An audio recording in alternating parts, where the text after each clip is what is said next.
ಗೋಪಾಲಿ ತುಂಬಾ ಹೊತ್ತಾಯ್ತಾ ಬಂದು? ಆಗ್ಲೇ ಬಂದೆ. ಇಲ್ಲಿ ನೋಡಿದ್ರ ಈ ದುಷ್ಟರು ತುಂಬಾ ತೊಂದರೆ ಕೊಡಕ್ ಹತ್ತಿದ್ರು. ನಮ್ಮೆಲ್ಲಪ್ಪನ್ ನೋಡಿ ಓಡ್ಬೋದ್ರು. ನೋಡ್ರಿ ಅಪ್ಪರ, ನಾನು ನಿಮ್ಮಂತವರಿಗೆ ಬಹಳ ಸತ್ತಬಂದೈತ್ರಿ. ಮಕ ನೋಡಿ ಅವನ ಸುಮ್ಮನೆ ಬಿಟ್ಟಿನಿ.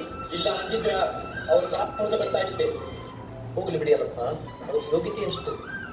ನಾಯಿ ತಗೊಂಡ್ರೆ ದೇವಲೋಕ ಹಾಳಾಗ್ತದೇನೋ. ಎಲ್ಲಪ್ಪ ಏನು ಹೋಗಿ, ನಾವು ಆಮೇಲೆ ಬರ್ತೀವಿ. ಏನ್ ಗೋಪಾಲಿ, ನನ್ನ ಮನೆ ಕರೆಗೆ ಬಂದ್ಯಾ? ಮಕ್ಕಳು ಅಪ್ಪಾಜಿ ಅಪ್ಪಾಜಿ ಅಂತ ಹಠ ಮಾಡ್ತಿದ್ರು. ಅದಕ್ಕೆ ನಿಮ್ಮನ್ನ ಕರ್ಕೊಂಡು ಹೋಗೋಣ ಅಂತ ಬಂದೆ. ಹೌದಾ? ನಿಜವಾಗಿ ಮಕ್ಕಳಿಗೋಸ್ಕರ ಬಂದ್ಯಾ ಅಥವಾ ನನ್ನ ರಾಣಿ ನನಗೋಸ್ಕರ ಬಂದಿದ್ದಾಳೆ ಅಂತ ಏನಾದಷ್ಟು ಉತ್ಸಾಹ ಗೋಪಾಲಿ? ನನಗೂ ಅಷ್ಟೇ ಕಣೆ, ನಿನ್ನನ್ನು ಒಂದು ಕ್ಷಣ ಬಿಟ್ಟು ಹೋಗಲಿಕ್ಕಾಗೋದಿಲ್ಲ. ನಿನಗೆ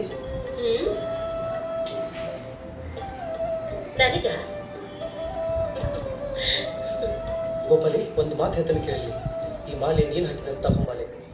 ಈ ನನ್ನ ಗೋಪಾಲಿ ಆ ಕೊಲ್ಲಾಪುರದ ಮಹಾಲಕ್ಷ್ಮೀ ದೇವಿ ನನಗಾಗಿ ಕೊಟ್ಟಂತ ಸುಂದರವಾದ ಮಾಲೆ ಕಣೆ.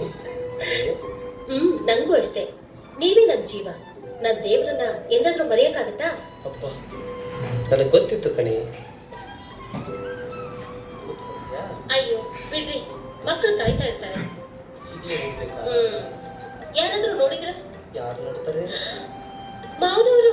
ಎಲ್ಲಿ? ನಿಂತ್ಕೊಳ್ಳಿ ಗೋಪಾಲಿ, ನಿಂತ್ಕೊಳ್ಳಿ. ಎಲ್ಲಿ ಅಪ್ಪಾಜಿ? ಅಲ್ಲಿ ವಾಡೆದಲ್ಲಿ. ಬರ್ಲಾ? ಏರೇ ಗೋಪಾಲಿ, ನಾನು ಬರ್ತೀನಿ. ಲೇ ವಾಡೆಗೆ ಬರ್ತೀನಿ ನಾನು.